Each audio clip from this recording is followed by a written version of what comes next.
ये गुण अवश्य ग्रहण करें, अपने जीवन में आत्मसात करें। तो जैसा कि हमारे कथावाचक श्री चतुर्वेदी जी ने भी बहुत अच्छी बात बताई कि आप लोग गीता का अध्ययन जरूर कीजिए, कम से कम एक पाठ गीता का अध्ययन कीजिए, स्वाध्याय। जैसा कि अष्टांग योग में भी यम नियम में आपको पता होगा कि स्वाध्याय हमारा एक नियम है। स्वाध्याय करना बहुत ही आवश्यक है। स्वाध्याय से हम सीधा परमात्मा तक पहुंच सकते हैं, परमात्मा की आवाज़ सुन सकते हैं। तो स्वाध्याय हमें बहुत ही ज़रूरी है। तो किसी महापुरुष ने कहा है कि यदि आपको भारत को जानना हो तो आप केवल स्वामी विवेकानंद को पढ़ो, स्वामी विवेकानंद को जानो तो आप समग्र भारत को जान जाओगे। तो कहने का सार ये है कि स्वामी विवेकानंद जी ने गृहस्थ, सन्यास, सभी प्रकार के लोगों के लिए, युवाओं के लिए, सन्यासियों के लिए, गृहस्थों के लिए और मातृशक्तियों के लिए, सभी के लिए उन्होंने एक मार्ग बताया, एक प्रेरणा दी।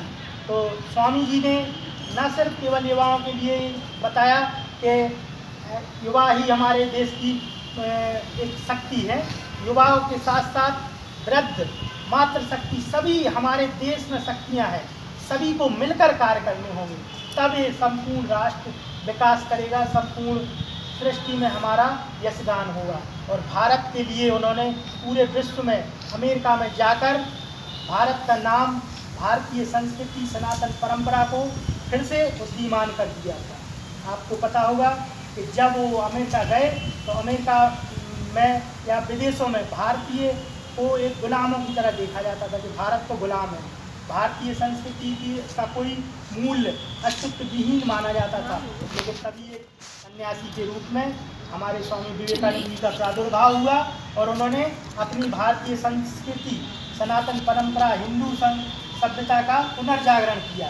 तो ऐसे ही जब जब हमारी भारतीय संस्कृति या हमारी परंपरा का विस्मरण होता है विश्व को, तब तब हमारे देश में एक ऐसे सन्यासी का प्रादुर्भाव होता है जब हमारे भारतीय संस्कृति या सनातन धर्म को